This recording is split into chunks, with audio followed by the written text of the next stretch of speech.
بسم اللہ الرحمن الرحیم۔ فن خطابت کورس کا ہم آغاز کرنے جا رہے ہیں، اور فن خطابت دو چیزوں سے وجود میں آتا ہے۔ نمبر ایک حسن مضمون، نمبر دو حسن بیان۔ حسن مضمون کا مطلب یہ ہے کہ تقریر کے لیے مواد شاندار ہو، اور حسن بیان کا مطلب یہ ہے کہ تقریر کرتے ہوئے آپ کا انداز بیان وہ جاندار ہو۔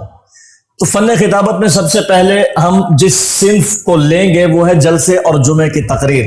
جلسے اور جمعے کی تقریر کو منتخب کرنے کی وجہ یہ ہے کہ فن خطابت میں یہ سب سے مشکل فن ہے، اور اگر اس فن پر عبور حاصل ہو جائے تو پھر فن خطابت کی دیگر اصناف، چاہے وہ ممبر کی خطابت ہو، روسٹرم کی خطابت ہو، چاہے وہ ہماری مطلب کیا کہنا چاہیے کہ موٹیویشنل خطابت ہو یا میڈیا کی خطابت ہو، وہ بقیہ تمام اصناف آسان ہو جاتی ہیں۔ پھر آپ درس قرآن بھی دے سکتے ہیں، پھر آپ درس حدیث بھی دے سکتے ہیں، پھر آپ واعظ بھی کر سکتے ہیں، اور پھر آپ ڈیبیٹ بھی کر سکتے ہیں، مباحثہ بھی کر سکتے ہیں، آپ مختلف ورکشاپس بھی کرا سکتے ہیں، باڈی لینگویج کے فرق کے ساتھ اور ایکسنٹ یعنی لہجے کے فرق کے ساتھ۔ تو سب سے پہلے ہم یہ سمجھتے ہیں کہ جلسے اور جمعے کی تقریر کس طرح سے وجود میں آتی ہے۔ یاد رکھیے کہ یہ جو جلسے اور جمعے کی تقریر ہے، یا عام طور پر کوئی بھی تقریر ہے، اس کے تین حصے ہوتے ہیں۔ یہ تین چیزیں ہوتی ہیں اس میں، ایک ہوتا ہے ابتدائیہ، دوسری چیز وسطانیہ ہے، اور تیسری چیز ہے اختتامیہ۔ ان تین عناصر سے کوئی بھی تقریر وجود میں آتی ہے۔ جب ہم جلسے اور جمعے کی تقریر کی بات کرتے ہیں تو اس کا ابتدائیہ، اس پر اگر ہم گفتگو کریں تو ابتدائیہ 5 چیزوں پر مشتمل ہے۔ سب سے پہلی چیز ہے خطبہ۔ خطبے کے لیے آپ کو چاہیے کہ پرشکوہ الفاظ پر مشتمل خطبہ آپ خطبے سے آغاز کریں۔ پرشکوہ الفاظ سے اس لیے کیونکہ یہ خطبہ آگے چل کر تقریر میں آپ کا لہجہ ڈیولپ کرتا ہے۔ آپ نے جس طرح کی تقریر کرنی ہو، آپ نے جوشیلا بیان کرنا ہے، یا آپ نے واعظ کا انداز اختیار کرنا ہے، یا آپ نے درس قرآن کا انداز اختیار کرنا ہے، تو جس طرح کا خطبہ ہوگا اس خطبے میں جو آپ کا لب و لہجہ ڈیولپ ہوگا، جو آپ کا ایکسنٹ بنے گا، آگے پوری تقریر جس طرز پر آپ نے انداز بیان کے اعتبار سے نبھانی ہے، خطبہ اس کو شروع میں ہی متعین کر دیتا ہے۔ اس لیے خطبے کے لیے ضروری ہے کہ وہ پرشکوہ الفاظ پر مشتمل ہو۔ اس کے بعد ہے تلاوت۔ تلاوت میں قرآن پاک کی آیات کی تلاوت بھی شامل ہے اور احادیث کی تلاوت بھی شامل ہے۔ تیسرے نمبر پر ہے اشعار۔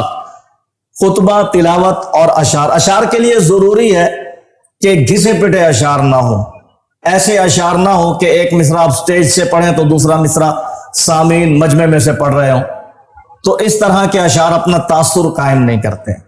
ہم ان پر بعد میں تفصیلی گفتگو بھی کریں گے، یہ ابھی ابتدائی گفتگو ہے اس حوالے سے۔ چوتھی چیز ہے الفاظ تخاطب۔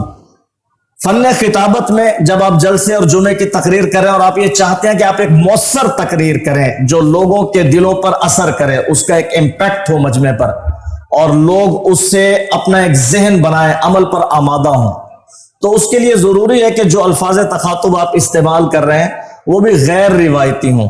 کیونکہ اگر ہم کہتے ہیں کہ مثال کے طور پر، میں کسی کی تنقیص نہیں کرنا چاہ رہا، نہ کسی کی توہین مقصود ہے، اللہ تعالیٰ بچائے ہمیں اس چیز سے، آپ کہتے ہیں بھائیو، دوستوں اور بزرگوں، تو اس سے جو پہلا تاثر قائم ہوگا وہ یہی ہوگا کہ یہ کوئی تبلیغی جماعت والے ہمارے ساتھی آ گئے ہیں جو اب 6 نمبر بیان کریں گے، تو لوگوں کی توجہ کھینچے گی نہیں۔ اور خطیب وہ کامیاب ہے کہ جو ہر لمحہ انگیج رکھے مجمع کو، توجہ ان کی مجمع کی توجہ کو ہر لمحے اپنی طرف مبذول کرائے رکھے، کسی بھی لمحے لوگوں کی توجہ ٹوٹنے نہ پائے۔ اس لیے یہ پہلا تاثر جو ہے وہ الفاظ تخاطب سے قائم ہوتا ہے۔ تو اس کے لیے ضروری ہے کہ آپ ایسے بہترین الفاظ استعمال کریں کہ جو لوگوں کو متوجہ کرنے والے ہوں۔ قابل صد احترام برادران اسلام، معزز علماء کرام، ساکنان شہر، اور میرے وہ نوجوان دوست جو میرے سامنے یہاں موجود ہیں، اور ان کی آنکھوں میں کچھ کر گزرنے کا عزم دیکھتا ہوں، خدا کرے کہ ان کی یہ توانائیاں، یہ جذبے اور ان کا یہ عمل دین اسلام کے لیے استعمال ہو، اور اللہ تبارک و تعالیٰ ان کو یہ توفیق بخشیں کہ ان کی ساری قوتیں اللہ تبارک و تعالیٰ کے دین کے لیے وقف ہو۔ یہ میں آپ کو ابھی فی البدی جو میرے ذہن میں آ رہا ہے میں آپ کو بتا رہا ہوں، آپ تیاری کر کے بہترین الفاظ تخاطب وہ تلاش کر سکتے ہیں اور ان سے آغاز کر سکتے ہیں۔ 5ویں چیز ہے تمہید۔ تمہید کا مطلب یہ ہے کہ آپ نے آگے جتنی بھی گفتگو کرنی ہے اس کے لیے آپ نے ایک گراؤنڈ بنانا ہے، اس کے لیے آپ نے ایک زمین ہموار کرنی ہے۔ تو تمہید یہ بھی پہلا تاثر ہوتا ہے۔ لہذا سادہ سادہ تمہید وہ لوگوں کی توجہ کو کھینچنے والی نہیں ہوتی. ضروری ہے کہ ادبی تمہید ہو, منطقی تمہید ہو, اور اس میں زور کلام کی جتنی بھی سنتیں ہیں, یعنی سنت تکرار مفید ہے, تشبیہ ہے, استعارہ ہے, یہ ساری کی ساری زور کلام کی سنتیں اس میں استعمال کی جائیں.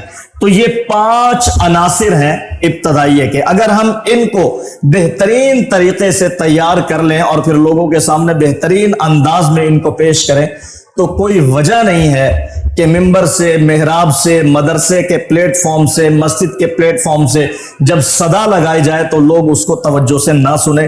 یہ شکوہ ہمیشہ کے لیے ختم ہو سکتا ہے کہ جناب جب ہم جمعے کی تقریر کرنے کے لیے جاتے ہیں تو لوگ وہ بالکل آخر میں آتے ہیں جب تقریر ختم ہو رہی ہوتی ہے, یا جب دوسری اذان ہوتی ہے تو اس وقت لوگ آتے ہیں اور ہماری بات کوئی نہیں سنتا.